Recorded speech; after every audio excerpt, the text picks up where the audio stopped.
strap in, everyone, because today we're taking a deep dive into something, well, it's going to hit pretty close to home for a lot of you guys, I think. Yeah, definitely. We're diving into The Vulnerable Vessel, A Tale of Strength and Resilience by Conrad Riker. It's a good one. In this book, it's all about, men and how we navigate this whole masculinity thing in today's world.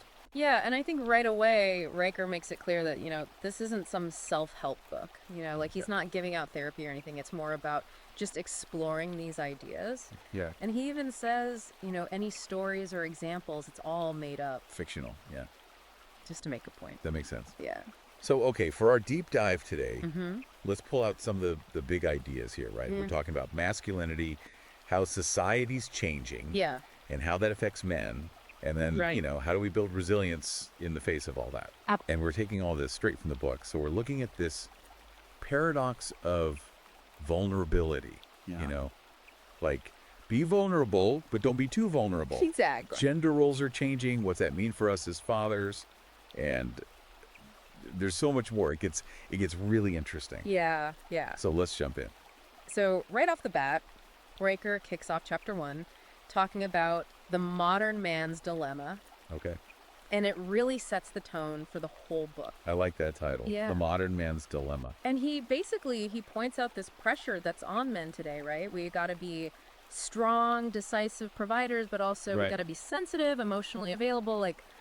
It's a lot. Yeah. It is a lot. And it's like, are you one or the other? Exactly. And trying to balance those two, it's like walking a tightrope, Yeah, it's like you're damned if you do, damned if you don't. Exactly. And Riker, he uses this analogy, and it's powerful. Okay. He says, a person isn't what he assumes he is. He is what the world considers him to be. It made me stop and think, because it's true, right? Our perception of ourselves is shaped by how other people see us.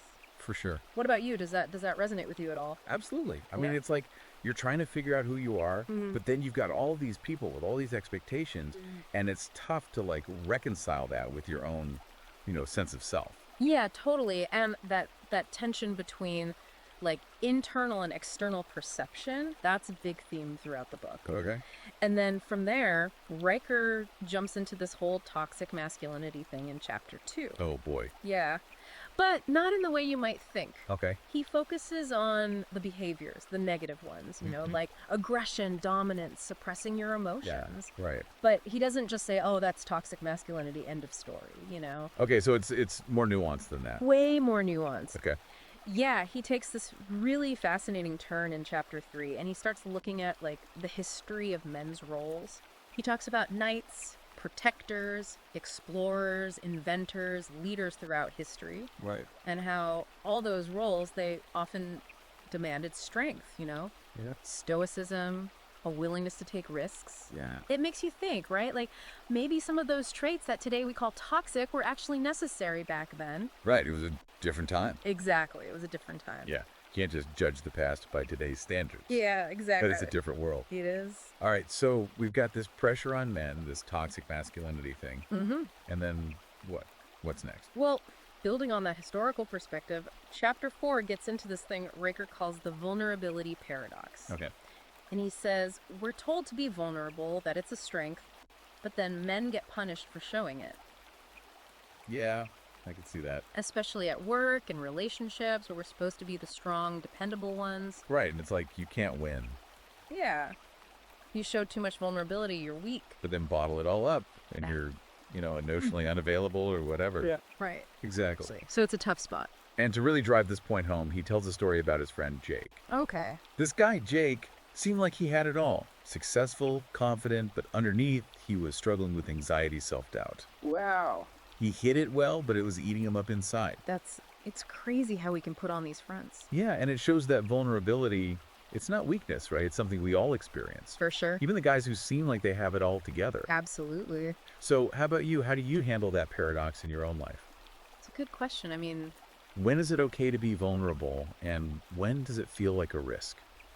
Right, I guess. It depends, I mean. It's a tough one, and that's exactly what Riker wants us to think about. Yeah. He doesn't give us easy answers, Right. but he challenges us to look at our own beliefs about vulnerability and how they might be holding us back. That's a good point. Yeah. Okay, so we've got this pressure, the paradox. Where do we go from here? Well, chapter 5 shifts gears a bit, and he talks about something he believes can really help us navigate all this, developing practical skills. Practical skills. Like hands-on stuff. Yeah, He says mastering tangible skills like woodworking, managing your money, fixing things around the house, even cooking. Right. It not only gives you practical benefits, but it also builds confidence, self-reliance. I like that. Yeah, a sense of agency, you know? Yeah. Especially in a world that can feel chaotic and unpredictable. Totally. It's like you're taking control. Exactly. And those are all skills that can be really valuable. Yeah. Absolutely. And what's interesting is how Riker connects skill development to resilience. Okay, I can see that. He sees it as building inner strength, like you're capable of handling whatever life throws at you. Right, you can figure things out. It's about taking action, problem solving, creating something with your hands. I like that. Yeah. Which of those skills resonates most with you? Well, And how do you think those skills contribute to your own sense of resilience?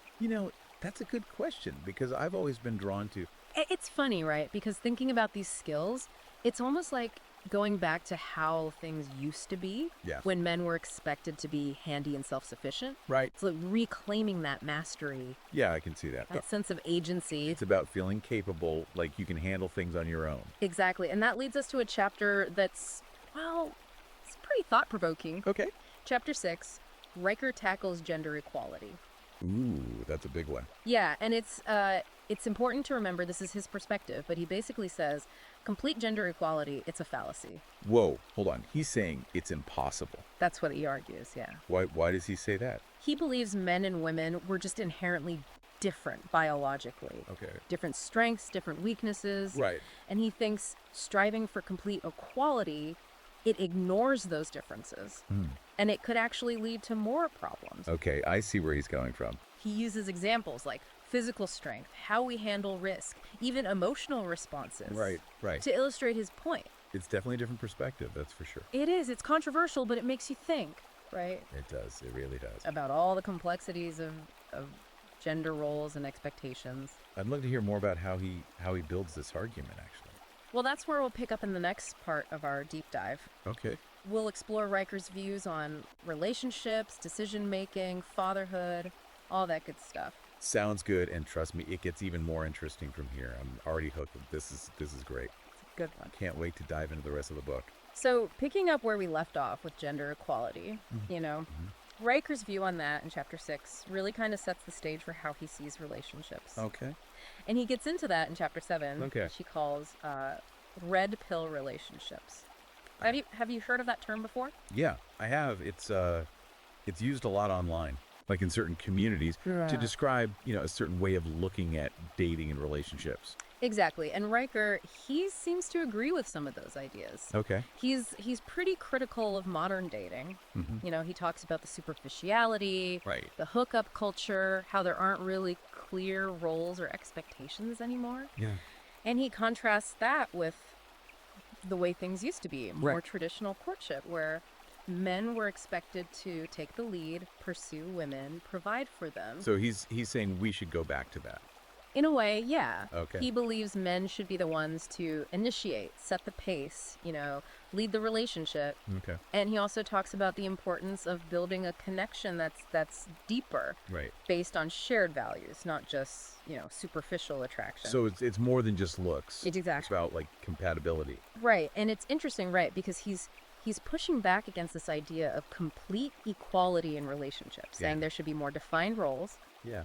It's definitely a different perspective. It is. It's not what you usually hear. Not in the mainstream, that's for sure. No, not at all. But it's interesting to consider. Definitely. What about you? Do you think those ideas have merit? I mean, I think... Have you seen them play out in your own relationships? Well, it's funny you should ask because Okay. from relationships, Riker moves on to decision-making in Chapter 8.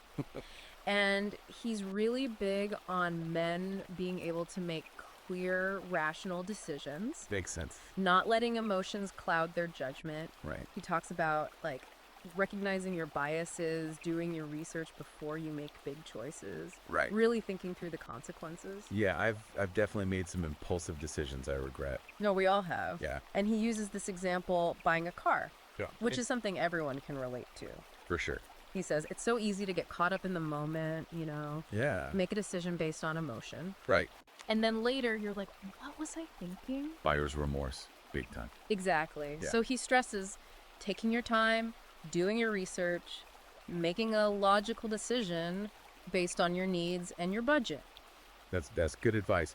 And it applies to more than just buying a car, right? Oh, absolutely. It could be anything. Career choices, investments, big life decisions. Exactly. Thinking back on your own life, what are some big decisions you've had to make? Would you say you approached them rationally or were emotions involved? Well, there was this one time. So, from individual decision making, Riker then shifts to a broader perspective in Chapter 9. Okay. And this is a big one, fatherhood. Okay. He sees it as absolutely essential, not just for raising kids, but for the stability of society as a whole. That's an interesting take. Yeah, you don't hear that too often these days. Oh, you don't? He emphasizes the positive impacts of involved fathers. Like what? Less stress for the fathers themselves, Close. stronger family units, and most importantly, passing on positive values to the next generation. That's huge. He argues that fathers, they have a unique role. They provide guidance, discipline, a strong male role model. It's about legacy. Yeah. Leaving a positive impact. Exactly. What about you? What kind of legacy do you hope to leave? It's a good question. I mean, For your family, for society? it makes you think, It does. And it ties into what Riker says about sustainability and financial literacy. Right. He covers that in chapters 10 and 11. Okay. And he's pretty critical of what he calls cheap choices. What does he mean by that? He's talking about the things we buy because they're convenient or trendy, Right. but they end up costing us more in the long run, financially and environmentally. Okay, I see what he's saying. Like fast fashion, for example. Right. Clothes that are cheap but fall apart quickly. Yeah, and end up in the landfill. Exactly. And Riker, he sees that as a lack of foresight, a disconnect from the consequences of our actions. It's about thinking long term. Exactly. And he connects that to financial literacy. Okay. Saying men need to understand how money works, how to save, invest, build wealth for the future. Right. It's about being responsible. Exactly. He's a big fan of real estate and the stock market as ways to build a secure future. So it's about taking a more responsible approach Yeah, to our finances, to our impact on the planet. absolutely. And that all ties into his bigger message about resilience, which he really dives into in chapter 12. Okay. And for him, resilience, it's not just about being tough. Right. It's about having the inner strength to overcome setbacks, deal with stress. Right, and keep moving forward. Exactly. Keep pushing towards your goals. But how do you actually build that kind of resilience? Well, that's where we'll delve into the next part of our deep dive. So we're talking resilience, and it's one thing to say be more resilient. Right. But how do you actually do that? What does Riker say? Well, in chapter 12, he gives some pretty concrete strategies. Okay. He talks about physical fitness, and not just for looks. Right. It's about feeling strong, capable, Okay. like you can handle yourself. Yeah. He connects it to self-esteem, discipline, Okay. even that primal instinct to protect, to provide. I can see that. Yeah. When you're physically strong, you tend to feel mentally and emotionally stronger too. Exactly. Like you can take on anything. And he goes beyond just physical strength. He Yeah. gets into mental toughness. Okay. Describes it as this combination of thoughts, actions, behaviors that let you overcome fear, face challenges head on. So it's about having that inner strength Yeah. to keep going when things get tough. Exactly. But is that something you're just born with? Or can you actually develop it? That's a good question, and Riker believes it's a skill you can build. Okay. He even talks about neuroplasticity. You're what? Neuroplasticity, it's How? basically the brain's ability to change and adapt Okay. based on your experiences, your actions. So the more you face challenges, the stronger you get. Exactly. It's like working out your brain. Like going to the gym, but for your mind. Yeah, I exactly. like that analogy. And it's not just about pushing through hardship. It's about developing the right tools to deal with those challenges effectively. So like what kind of tools? Well, he emphasizes mindset, Right. choosing to see obstacles as opportunities for growth. Instead of just giving up. Right. It's about reframing your perspective, finding the positive. Even when it's hard. Exactly. And he doesn't stop there. Okay. Riker also talks about having a strong support network. People you can rely on. Yeah, friends, family, mentors, people who can guide you, encourage you, help you when you need it. Makes sense. We're not meant to go through life alone, right? Right. Having people to lean on makes a huge difference. Absolutely. And then he gets into some really interesting stuff. Like what? He talks about medical literacy. Medical literacy. Yeah, like understanding basic medical concepts. Yeah. So you can be more proactive about your health. Instead of just blindly trusting doctors. Exactly. It's about being informed. Taking control. And he even talks about legal literacy, too. Legal stuff. Yeah, understanding the basics can save you a lot of trouble down the line. Makes sense. It's a complicated world out there. It is. And it's about protecting yourself, making smart decisions. And he circles back to financial literacy again. Mm-hmm. It's a big theme for him. Yeah, seems like it. He wants men to be financially secure. Provide for their families, build a future. Exactly. He talks about managing debt, investing wisely, planning for retirement. It's like he's giving us this roadmap, Yeah, for how to take control of our lives. on every level, physical, mental, emotional, financial. Yeah, I like that. And he wraps it all up with this message about building a legacy. Leaving something behind. More than just personal success, it's about making a positive impact. On the world, on future generations. Exactly. And he reminds us, resilience isn't about avoiding hardship. It's about having the tools to navigate it. To come out stronger on the other side. Exactly. Man, this has been a really eye-opening deep dive. It's a good one. This book, The Vulnerable Vessel, Mm-hmm. it really makes you think differently about masculinity. It challenges a lot of assumptions. It does, and it gives you this vision for how men can actually thrive. In today's world, with all its complexity. Exactly. What about you? What resonated most with you? I think for me, it's the focus on building resilience. Yeah. On all those levels we talked about. Physical, mental, emotional, financial. It's about taking ownership. Yeah, developing those essential skills. Creating a legacy that matters. Absolutely. And if you want to explore these ideas further, you can find The Vulnerable Vessel on Amazon, Kindle, and Google Play Books. Definitely a thought-provoking read. It'll challenge you, inspire you. For sure. Well, thanks for joining us on this deep dive. Thanks for having me. We'll see you next time for another exploration. Until then, keep learning, keep growing, and keep striving to be the best version of yourselves.